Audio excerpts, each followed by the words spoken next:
জেনে নিন, বাবা যখন মাকে নিয়ে পাগলের মতো ছুটছে, বাবার কাপড়ের দিকে নজর নাই, বাবা দিগম্বর হয়ে গেছে।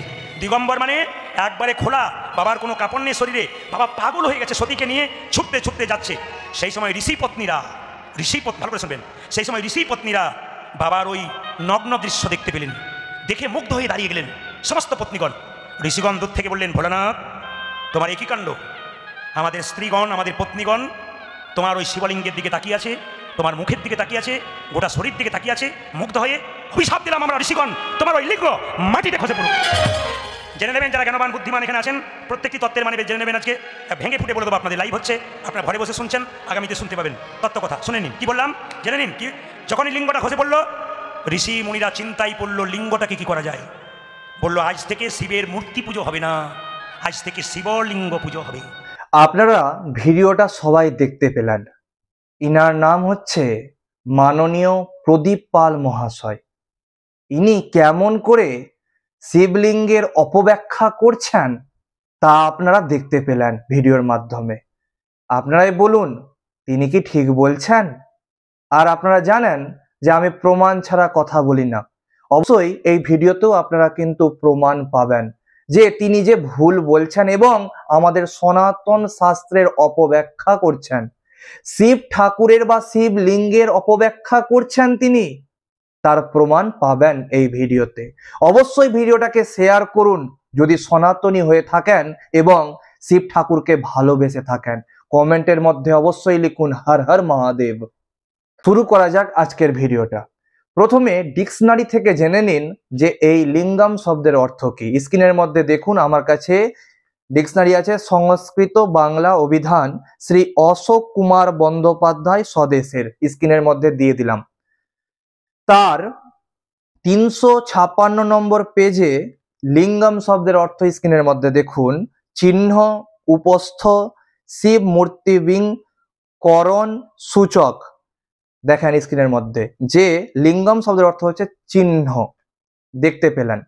এবার আসুন শিব পুরাণের মধ্যে এই শিবলিঙ্গের উৎপত্তি সম্পর্কে কি বলা হচ্ছে তা আপনারা স্ক্রিনের মধ্যে দেখে নিন। আমার কাছে শিব পুরাণের শাস্ত্র আছে, গীতা প্রেস গোরক্ষপুরের, স্ক্রিনের মধ্যে দিয়ে দিলাম। তার 17, 18, 19 এবং 20 নম্বর পৃষ্ঠাতে শিবলিঙ্গের উৎপত্তি এবং তার পুজো সংক্রান্ত বিষয় বলা আছে।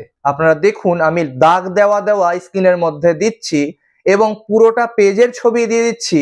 আপনারা একটু ভিডিওটাকে স্কিপ করে করে পুরোটা পড়ে নিবেন এবং যেটা মেন জিনিস সেটা কিন্তু আমি পড়ে আপনাদেরকে দেখিয়ে দিচ্ছি। আপনারা অবশ্যই ভিডিওটাকে শেয়ার করুন এবং তীব্র প্রতিবাদ করুন যে আমাদের সনাতন ধর্মের এই রকম যাতে কেউ অপব্যাখ্যা না করে।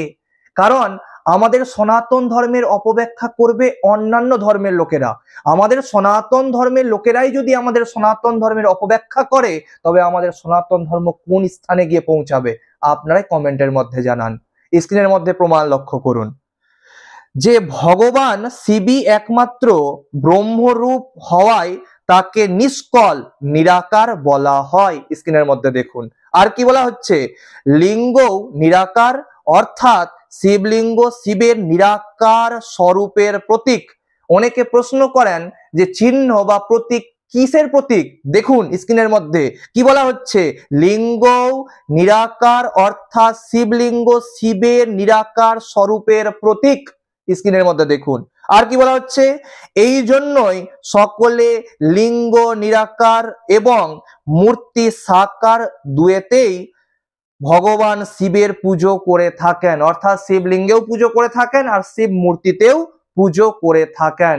স্ক্রিনের মধ্যে আরেকটা পৃষ্ঠার ছবি দিলাম, আপনারা স্কিপ করে সম্পূর্ণ পৃষ্ঠাটা পড়ে নেবেন।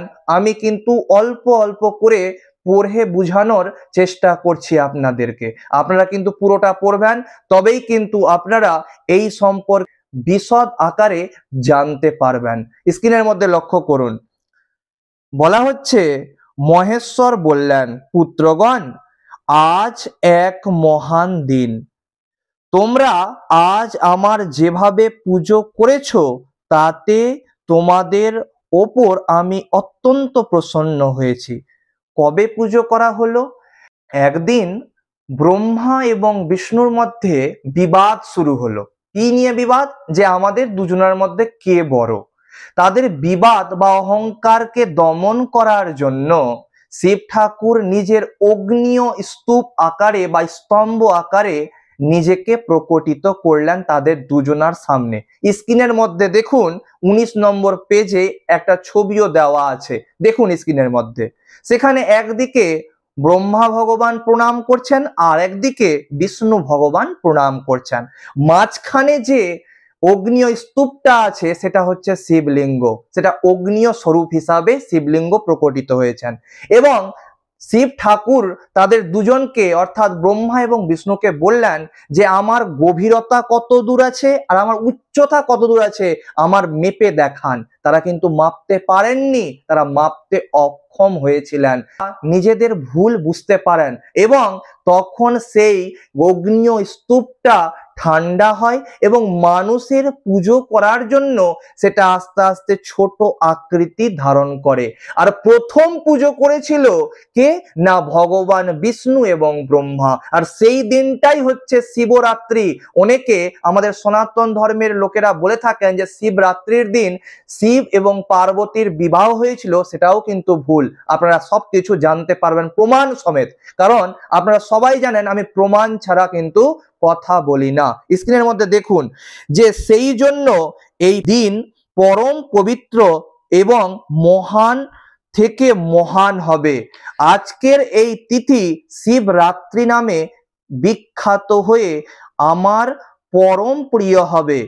এই সময় যে আমার লিঙ্গ, এবার লিঙ্গ শব্দের ব্যাখ্যা করা হচ্ছে। দেখুন, নিষ্কল অঙ্গ আকৃতি রহিত নিরাকার স্বরূপের প্রতীক, স্ক্রিনের মধ্যে লক্ষ্য করুন, ও রূপের সকল সাকার রূপের প্রতীক বিগ্রহ পূজা করবে সেই ব্যক্তি জগতের সৃষ্টি এবং পালনাদি কার্য করতে সক্ষম হবে।